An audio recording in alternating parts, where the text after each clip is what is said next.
Court is calling 2025 CR 001023, State versus Mark Davis Lunsford.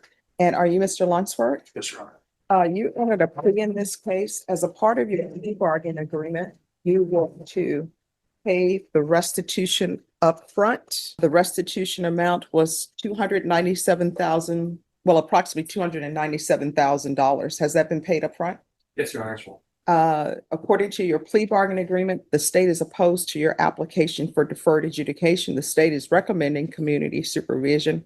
What I can tell parties, since he has paid the restitution upfront, the court is going to follow your agreement in the granting of community supervision. So the only thing that needs to be addressed here is the application for deferred adjudication. And state, you are opposed? Yes, Your Honor. All right, and if you could explain. Yes, Your Honor. There are 55 counts in this indictment. This defendant pled to one of them that encompassed much of the conduct. But in its essence, it's just a theft case. It's a theft case. It's a theft that went on for many years. What we allege is from at least 2010 to 2019. Lunsford was an insurance agent. He stole money from his clients. And went on for a long time. It went on repeatedly. And it went on even after the Department of Insurance revoked his license to practice and to sell and collect payments and that sort of thing. The court hears a lot of theft cases, and it's certainly a miserable experience to be victims of that. But I think it's even worse whenever it involves a breach of trust that results in victims losing a sense of security.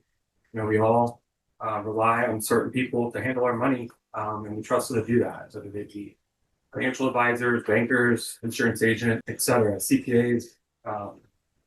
But I think we have that luxury of trusting them to handle things the way we want to be done. But these victims in this case will probably no longer have that luxury ever to have that sort of things. And the plea bargain reflects that Mr. Lunsford has been remorseful, has made upfront restitution of these victims as what we can collect. And I think that the reason that we are opposed to the deferred adjudication is so that the punishment for Mr. Lunsford will have a permanent effect and will have the effect of warning others in the future by having it on his record. The state did also seek a jail sanction as part of the plea bargain, and we recommended it in the plea bargain because of the scope and gravity of the fraud that was perpetrated by Mr. Lunsford. While it's laudable that he made this upfront restitution, and that was a primary goal of the state, so that these victims did not have to be delayed justice any longer in this case. But the reality is that could have been made at any point while this case was pending. It was pending for a long time to be indicted, and Mr. Lunsford is aware of the investigation. So for that reason, for justice for these victims, that's why we are asking the things that we are asking for today. All right. Good morning. Mr. Lunsford is here today with his wife, Claire, with his first cousin, George Craig, and Miss Landers and Miss Salinas, neighbors of Mr. Craig. He's 49 years old, save and except a fight that he got into when he was 17 years old that was resulted in his successfully completing a misdemeanor deferred. This is his first interface with law enforcement. He has, as the state pointed out, made right at $300,000 in restitution. He is happily married. He has 2 adult children by a prior marriage, 2 stepchildren by this marriage. The difference in deferred adjudication is a difference with a distinction in this case for a number of reasons. One, it's a first-degree felony. If he should violate the terms and conditions, obviously he opens himself up to the full range. Second, he's a certified crane operator. A straight probation, which is obviously a conviction, will bar him from doing work at a federally supervised facility, which basically in Houston is about half his work. So it's going to impede significantly on his work. But we would ask that the court consider the deferred adjudication, given his full restitution, given the community support he has, and given his ability to continue to be a successful employee. All right. So what I read in the PSI, there's a mention by someone who's not his ex-mother-in-law. Someone else said that he had done this before with State Farm. I don't believe that's in the evidence that we submitted, State's Exhibit 1. That person may have had knowledge of that information. I generally have knowledge of that, but not specific information enough to give the court about our case and. Well, I'm just addressing it because it's included in the packet that I received with the PSI. So does anyone want to address that? Yes, Judge, just briefly, there was discussion about that specific letter. I believe that's the unsigned letter that purports to be on behalf of 4 people. Yes. Their allegation of uncharged conduct that we saw today for the first time. I would submit to the court that the state has had this case for a while. It's been ongoing litigation. If there were other charges to be made, they would have brought them. The plea bargain before the court was with the work of Mr. Stout on behalf of the state and Texas Department of Insurance and counsel for Mr. Lunsford. And we'd ask that the court rule on what's in front of it that's been charged. It's just a vague allegation without a signature, and it's very difficult to address, Your Honor. All right. So are both parties asking the court to disregard that? Yes, ma'am. Yes, sir. All right, then the court will disregard that. One brief reply in response to Mr. Stout, Your Honor. He indicated that it took Mr. Lunsford a minute to effectuate restitution. We made it clear from day one when he was charged, I think back in February, that our intent was to pay this. It took Mr. Stout a while to get the restitution effectuated or together, which we understand. But we've always represented, we wanted to make restitution. All right, so here's my question. And I'm just trying to weigh on whether or not to grant his deferred or not. What was the end game? Because, and by that I mean, because there are a lot of people who are involved. And what the court is seeing is some of this, I think it's listed as elderly person who had, I guess, their premiums or whatever that they thought they were paying that were taken. I mean, what did he not think anyone would ever report this? Did he not think that at some point somebody was going to need to use their insurance and then their insurance is canceled and they don't know about it? What? Judge, I can't crawl back in his mind back at the time. I think this was another example of, for lack of a better description, thinking that he could muscle his way through it and eventually get the insurance that these people wanted, and just never did. All right. Is there anything you wish to say? You want to raise your right hand? Do you solemnly swear or affirm the testimony you give will be the truth and nothing but the truth, so help you God? I do. All right, you can lower your hand, state your name for the record. Mark. All right, what would you like to say? I submitted a written statement that just Oh, have you seen the statement? Is it the same one that's in Yes. this? Okay. just, offer my sincere remorse to all the victims, to everybody involved in this case. Take full responsibility. It left a mess in my way through decisions. But I mean, see, I love to have as much information as I can have. I'm trying to figure out what were you thinking when you were doing this, because it's more than one person. It's not, oh, I did this one time. Did you need money? I mean, what was the point? I was trying to cover bills and it comes to the ball on me. I knew it was wrong at the time. I felt there was my course of action at that time, and that I would correct it, I would fix it, and it just got out. Doesn't excuse my actions. It was wrong. They're wrong. 2019, I walked away from all that. I've been employed by the then employer ever since. All right. Is there anything else?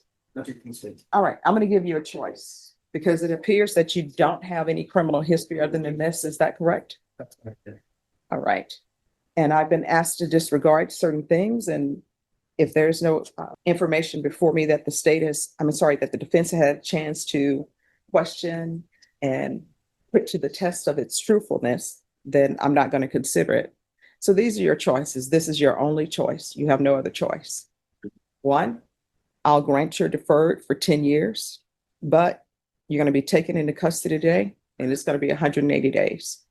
2, I can find you guilty, and I'm not going to give you any time as a condition of probation. Those are your only 2 choices. Take option 2 now. So no jail time. All right, the court is going to find you guilty. The court is going to sentence you to 10 years in the prison, suspended and probated for 10 years. There's to be regular reporting by Zoom or in person, regular random UAs. There's to be no employment handling any financial transactions. There's to be proof of employment within 45 days. No employment as a home healthcare provider or with minors. there's to be 200 hours of community service restitution. Probation, the felony anti-theft course, is that similar to CAT's 1 and 2 theft course, or is that something different? All right, so which do you think is most appropriate? That's 1 and 2 in my opinion.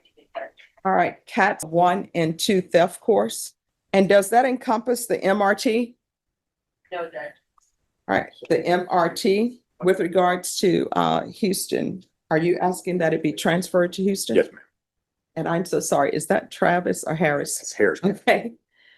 Transfer to Harris County. Field visits, Ms. Abram, is if they do them 1 time per month for 6 months. And there's to be no contact with the complainants. Judge, one of the complainants is Mr. Lunsford's father. He did not ask for restitution, and he still enjoys a good relationship with his father. So I would ask that that not be enforced.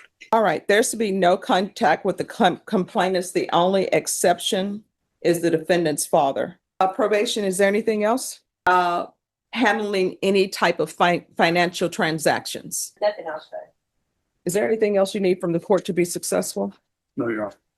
Your Honor, did you assess a fine? I believe our plea bargain included it. All right, there's a $10,000 fine. The court will probate 5,000 of that. No one usually know where the fine goes. It ends up disappearing and we can never track it. That's not me, that's the government who cannot track it. All right, there's a $10,000 fine. 5,000 of that would be probated. If you successfully complete everything, you only have to pay the $5,000. If you do not, you're looking at the full $10,000. Do you understand? Yes, Your Honor. All right, we can go off the record. So here's the thing, since you accepted the guilty, even if you would not have accepted the guilty, this is a crime of moral turpitude. Anything that requires a license, you need to let them know that you have this. Do you understand? Yes, Your Honor. All right, is there anything else from either side? Just one minor thing, when we did the plea, there was a page in the SIPs that had a tiered area with a postage stamp. And I have the updated clean version of it. All right, thank you. And you're offering this? Yeah, but I'll let them see it. It's the copy without the instruction. We talked about it before, Your Honor. All right, then the court will accept an amendment to the stipulations. And it appears to be a document from the Texas Department of Insurance. And I'm sorry, one more thing. He has given up his license, correct? It's been revoked, Your Honor. All right, is there any request that he's not to obtain any insurance license? It's not part of our plea bargain, but obviously the felony conviction is something that would.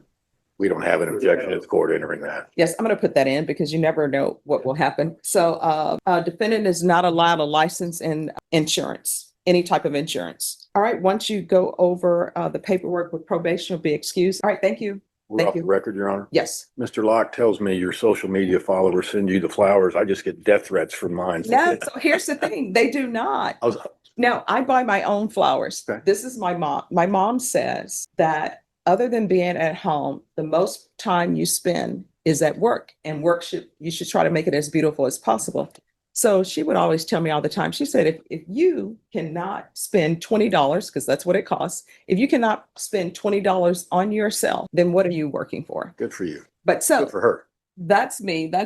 This is for Bosses Day. So, and my staff is so awesome. I just got death threats on Boss's Day too, but that's. Oh, that's messed up. Oh, and I forgot. So, and also my students will send me flowers, but it does, for the record, it doesn't improve their grades. Their grade is their grade. Thank you, Judge. Thank you.